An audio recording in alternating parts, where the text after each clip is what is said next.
Hello everyone, good morning to all of you and welcome to online study point. दोस्तों, आज है 9 अक्टूबर और आज की इस वीडियो में हम 9 अक्टूबर से रिलेटेड करंट अफेयर के सभी इंपॉर्टेंट क्वेश्चन को कवर करेंगे। तो यदि आप लोगों को इस वीडियो की पीडीएफ चाहिए तो आप हमारा मोबाइल एप्लीकेशन भी इंस्टॉल कर सकते हैं, जिसकी लिंक डिस्क्रिप्शन बॉक्स में दी हुई है।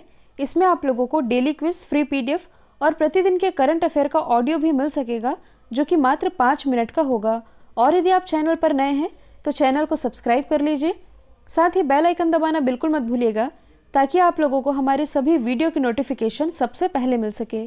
तो चलिए स्टार्ट करते हैं। हमारा पहला क्वेश्चन, हाल ही में भारतीय वायु सेना दिवस ये कब मनाया गया, यानी कि इंडियन एयरफोर्स डे। तो ये भी हाल ही में मनाया गया है 8 अक्टूबर को। और ये 8 अक्टूबर को ही क्यों मनाया जाता है, क्योंकि इसकी स्थापना हुई थी 8 अक्टूबर 1932 में, और तब इसे रॉयल इंडियन एयरफोर्स के नाम से जाना जाता था।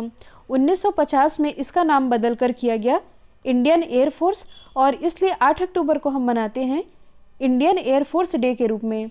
और यदि हम बात करें कि प्रेजेंट टाइम में हमारे भारतीय वायुसेना के अध्यक्ष कौन हैं, तो ये हैं RKS भदौरिया, जबकि उपाध्यक्ष तो ये हैं HS अरोड़ा। अब देखिए, यहाँ पास बात की जा रही है इंडियन एयरफोर्स की, तो मैं आप लोगों को कुछ ऑपरेशंस बता रही हूँ जो कि कहीं ना कहीं इंडियन एयरफोर्स से ही रिलेटेड है। सबसे पहले आप याद रखेंगे ऑपरेशन संजीवनी, क्योंकि ये करंट से रिलेटेड है।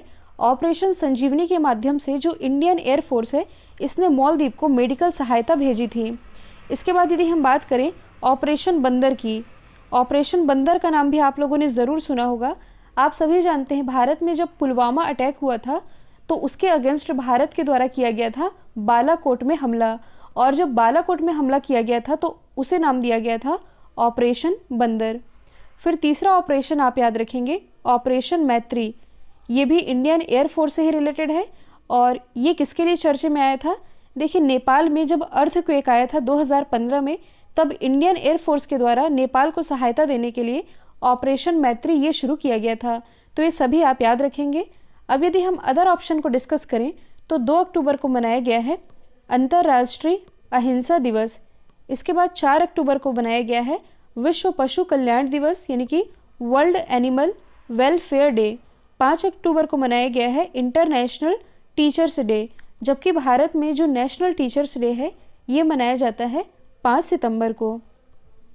अगला क्वेश्चन है, भारत का सबसे बड़ा एयरपोर्ट ये कहाँ बनेगा।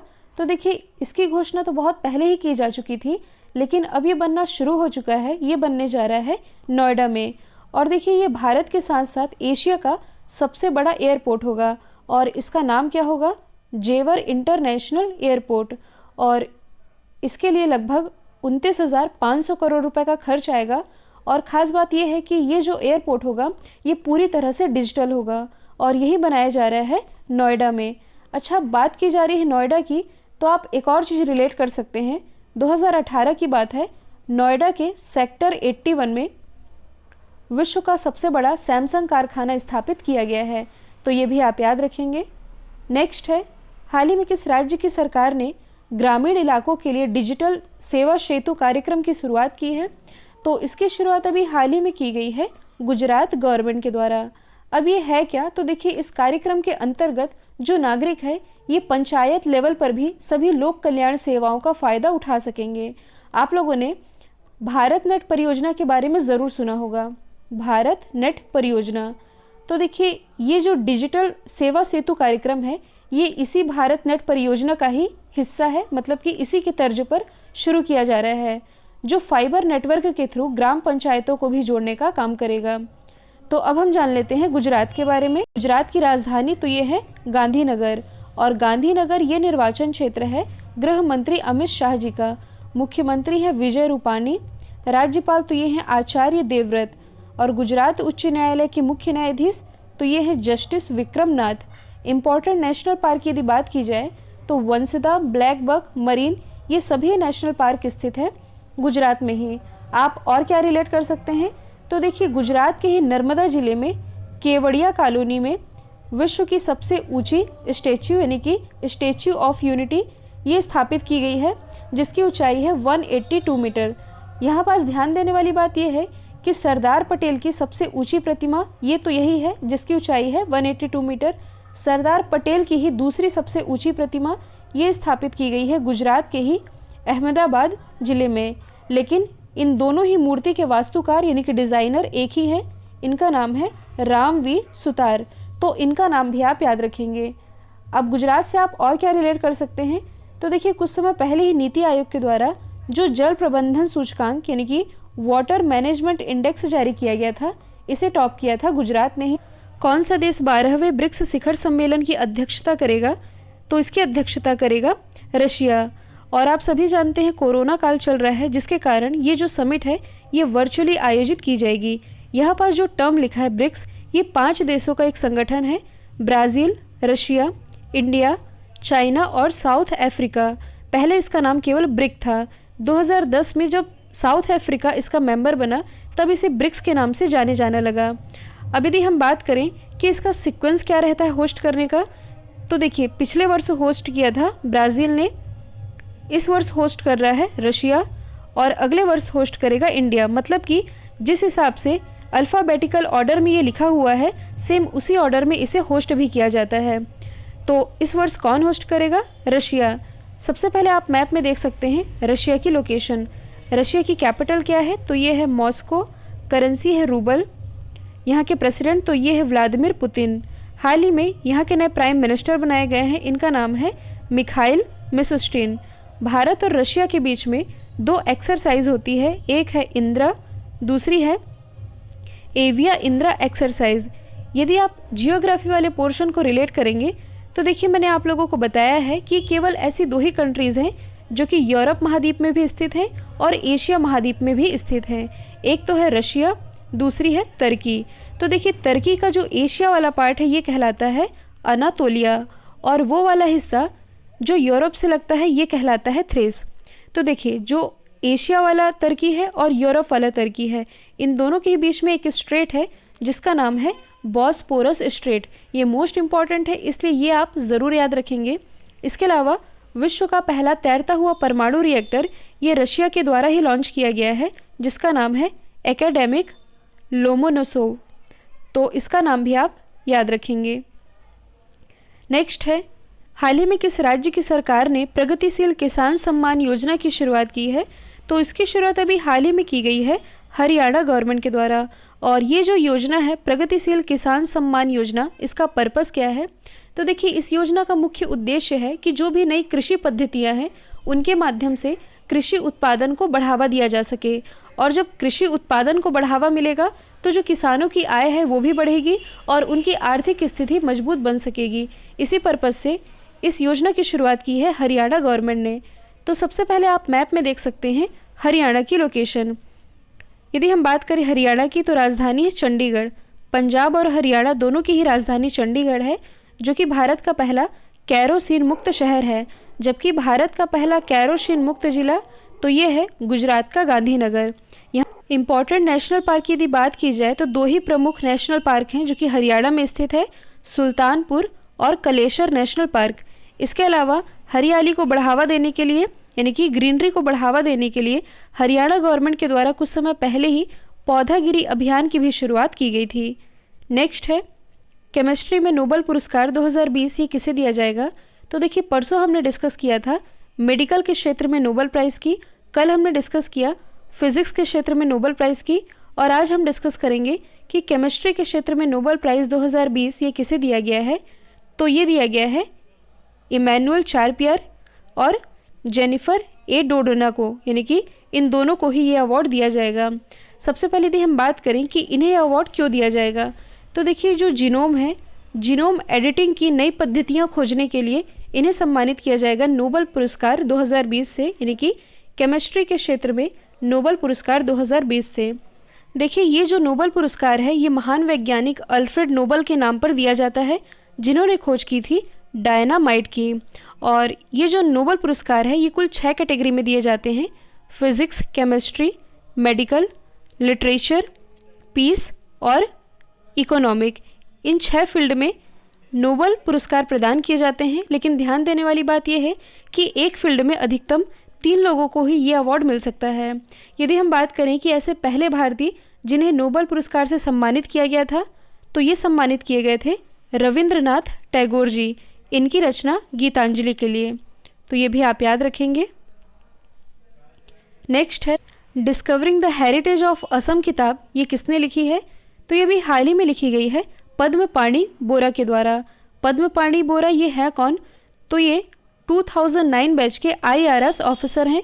इन्होंने इस किताब को तो लिखा है, लेकिन इस किताब को लॉन्च किया गया है केंद्रीय मंत्री जितेंद्र सिंह के द्वारा। तो इनके राइटर ये हैं पद्मपाणि बोरा। अब यदि हम बात करें अदर ऑप्शन की, जो कि कहीं ना कहीं बुक्स एंड ऑथर से रिलेटेड है, तो कुछ समय पहले ही जो प्राइम मिनिस्टर नरेंद्र मोदी जी है, इनके द्वारा एक किताब लिखी गई जिसका नाम है एग्ज़ाम वॉरियर। लेकिन अभी हाल ही में एग्ज़ाम वॉरियर किताब का जो ब्रेल एडिशन है ये लॉन्च किया गया थावर चंद गहलोत जी के द्वारा। यदि हम बात करें M वेंकैया नायडू जी की, जो कि प्रेजेंट टाइम में हमारे वाइस प्रेसिडेंट हैं, इन्होंने अपने कार्यकाल के 3 साल पूरे होने पर एक किताब लिखी है जिसका नाम है कनेक्टिंग, कम्युनिकेटिंग एंड चेंजिंग। और ये जो किताब है इनकी, ये लॉन्च की गई है प्रकाश जावड़ेकर जी के द्वारा। अब यदि हम बात करें शशि थरूर जी की, तो कुछ समय पहले ही इनके द्वारा एक किताब लिखी गई जिसका नाम है द पैराडॉक्सियल प्राइम मिनिस्टर, जो कि नरेंद्र मोदी जी पर बेस्ड किताब है। और इसी से मिलती जुलती एक किताब है जिसका नाम है द एक्सीडेंटल प्राइम मिनिस्टर। लेकिन ये जो किताब है ये लिखी गई है संजय बारू जी के द्वारा, और ये बेस्ड है पूर्व प्राइम मिनिस्टर मनमोहन जी के जीवन पर। तो द एक्सीडेंटल प्राइम मिनिस्टर लिखी गई है संजय बारू के द्वारा, बेस्ड है मनमोहन सिंह जी के ऊपर, जबकि द पैराडॉक्सियल प्राइम मिनिस्टर ये लिखी गई है शशि थरूर जी के द्वारा, ये बेस्ड है नरेंद्र मोदी जी के ऊपर। तो दोनों में आप कंफ्यूज नहीं होइएगा।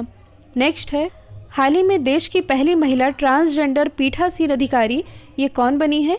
तो ये भी हाल ही में बन गई है मोनिका दास।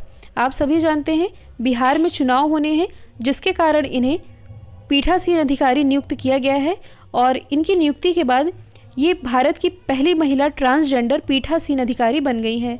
यदि मैं बात करूं पीठासीन अधिकारी की, तो इनका क्या काम होता है? तो देखिए, चुनाव में जो पीठासीन अधिकारी होते हैं इनकी सबसे अहम भूमिका होती है।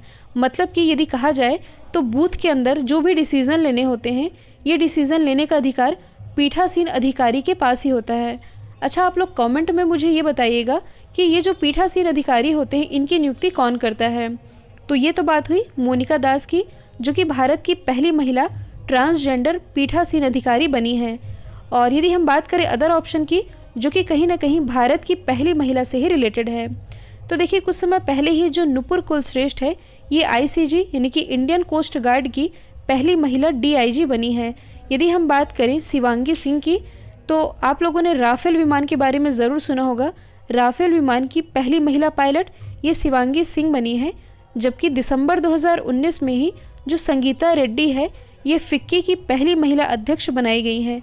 फिक्की यानी कि federation of Indian chamber of commerce and industry. Dhaula स्थित जल विद्युत परियोजना का निर्माण किस राज्य में किया जाएगा? तो देखिए, इसका निर्माण किया जाएगा हिमाचल प्रदेश में। और ये किस नदी पर किया जाएगा? ये किया जाएगा व्यास नदी के तट पर। और ये 66 यानी कि 66 मेगावाट का एक प्रस्तावित परियोजना है, जिसके लिए 687 करोड़ रुपए निवेश किए जाएंगे, और इसका निर्माण किया जाने वाला है हिमाचल प्रदेश में। तो आप मैप में देख सकते हैं हिमाचल प्रदेश की लोकेशन। हिमाचल प्रदेश की राजधानी क्या है? तो ये है शिमला। मुख्यमंत्री तो ये हैं जयराम ठाकुर। राज्यपाल है बंडारू दत्तात्रेय। हिमाचल प्रदेश उच्च न्यायालय के मुख्य न्यायाधीश तो ये हैं लिंगप्पा नारायण स्वामी। इसके अलावा यदि हम बात करें तो शिमला ये भी स्थित है हिमाचल प्रदेश में ही, जहां पिछले ही वर्ष यानी कि 2019 में भारत का पहला स्काई साइकिलिंग ट्रैक स्थापित किया गया है, जिसकी ऊंचाई है कुल 9000 फीट। इसके अलावा आप हिमाचल प्रदेश से क्या याद रख सकते हैं? तो देखिए, NEP यानी कि न्यू एजुकेशन पॉलिसी लागू करने वाला भारत का पहला राज्य ये हिमाचल प्रदेश ही है, और 100% LPG कनेक्शन प्रोवाइड कराने वाला भारत का पहला राज्य ये भी हिमाचल प्रदेश ही है। 2 दिन पहले मैंने आप लोगों को बताया था अटल सुरंग के बारे में। अटल सुरंग जो कि विश्व की सबसे लंबी राजमार्ग सुरंग है, इसका निर्माण किया गया है हिमाचल प्रदेश में ही, जो कि स्थित है रोहतांग दर्रे में।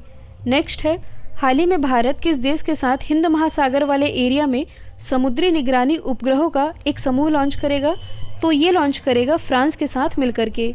यहाँ पर जो टर्म लिखा है समुद्री निगरानी, इसका मतलब है कि समुद्र वाले एरिया में निगरानी रखने के लिए सैटेलाइट का एक समूह लॉन्च किया जाएगा भारत के द्वारा फ्रांस के साथ मिलकर के। तो ये अंतरिक्ष में स्थित दुनिया की ऐसी पहली प्रणाली होगी जिसके ज़रिए पानी के जहाज़ों पर लगातार निगरानी रखी जा सकेगी, और इसका जो निगरानी सेंटर है ये होगा भारत में। तो अब हम जान लेते हैं फ्रांस के बारे में। आप वर्ल्ड मैप में देख सकते हैं इसकी लोकेशन, ये स्थित है यूरोप महाद्वीप में। फ्रांस की कैपिटल है पेरिस, जो कि सीन नदी के किनारे बसा हुआ है। यहाँ की करेंसी तो ये है यूरो, प्रेसिडेंट तो ये है इमैनुअल मैक्रोन, और प्राइम मिनिस्टर अभी हाल ही में बनाए गए हैं, इनका नाम है जेन कॉस्टेक्स। इसके अलावा भारत और फ्रांस के बीच 3 एक्सरसाइज होती हैं, शक्ति, वरुण और गरुण, लेकिन तीनों ही अलग अलग एक्सरसाइज हैं। जैसे कि जो शक्ति एक्सरसाइज है ये है मिलिट्री यानी कि सैन्य एक्सरसाइज, वरुण ये है नेवल यानी कि नौसैन्य अभ्यास, जबकि गरुण ये है एयरफोर्स एक्सरसाइज। और यदि आप इसे जूम करके देखेंगे तो ये है फ्रांस, ये है ब्रिटेन, इन दोनों के बीच में एक स्ट्रेट है जिसका नाम है डोवर स्ट्रेट। फ्रांस के नीचे आप ये देख सकते हैं, ये है मेडिटेरियन सी यानी कि भूमध्य सागर, मतलब कि जो फ्रांस है ये मेडिटेरियन सी से लगा हुआ है। कल मैंने आप लोगों से पूछा था कौन सा देश अंतरिक्ष में दुनिया का पहला खनन रोबोट लॉन्च करेगा। इसका राइट आंसर था चाइना। अब आप लोगों के लिए आज का सवाल है, हाल ही में SBI के नए चेयरमैन कौन बने हैं। तो इसका जो भी आंसर है कमेंट बॉक्स में बताइएगा। वीडियो यदि पसंद आया है तो एक लाइक एक शेयर ज़रूर करिएगा। तो आज के लिए इतना ही। Thank you so much.